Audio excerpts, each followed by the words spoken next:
Doctor గారు orthopaedic అమ్మా. అదేనమ్మా, ఎముకలు కీళ్లకి సంబంధించిన డాక్టర్ అన్నమాట.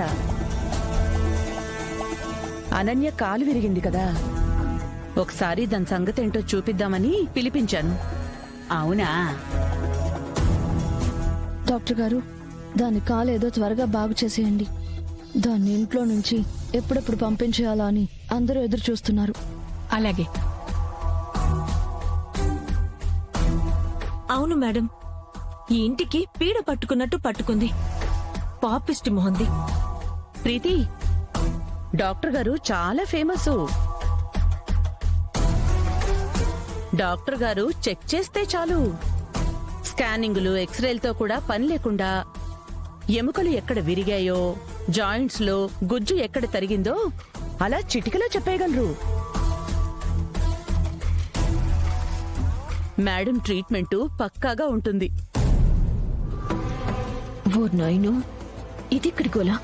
అమ్మా, ఇప్పుడేంటి పరిస్థితి? ఏముండదమ్మే, ఫ్రీ ట్రీట్మెంటే కదా. పనిలో పని నీతో పాటు నేను చూపించుకుంటాను. ఈ మధ్య నడు నొప్పి భరించలేకపోతున్నాను. అమ్మా, నీకేమైనా బుర్ర కనిపోయిందా? నేనేం చెప్తున్నాను నీకేమైనా అర్థం అవుతుందా? నా కాలు విరగలేదని ఆ డాక్టర్ కనిపెట్టి వీళ్ళతో చెప్తే నా పరిస్థితి ఏమవుతుందో తెలుసా? అవునమ్మే, నీ కాలు ఇరగలేదు కదా. అదే కదా నేను చెప్తుంది. ఇప్పుడు ఏం చేయాలో నాకేం అర్థం కావట్లేదు. పద. అనన్య, ఇవాళ్ల నీ సంగతి, నీ కాలు సంగతి తేలిపోతుంది.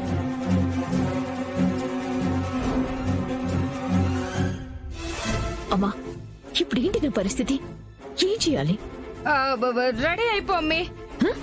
దీనికి గెంటేస్తే వెళ్ళి గుమ్మం బయట పడ్డానికి. అమ్మా, వెటకారం. ఇది ఎటకారం కాదమ్మే, కాలజ్ఞానం. జరగబోయేది బ్రహ్మం గారి మాదిరి చెప్తా ఉండాను. డాక్టర్ గారు, అనన్య పైనుంది, పదండి చూద్దురు గాని. Okay madam.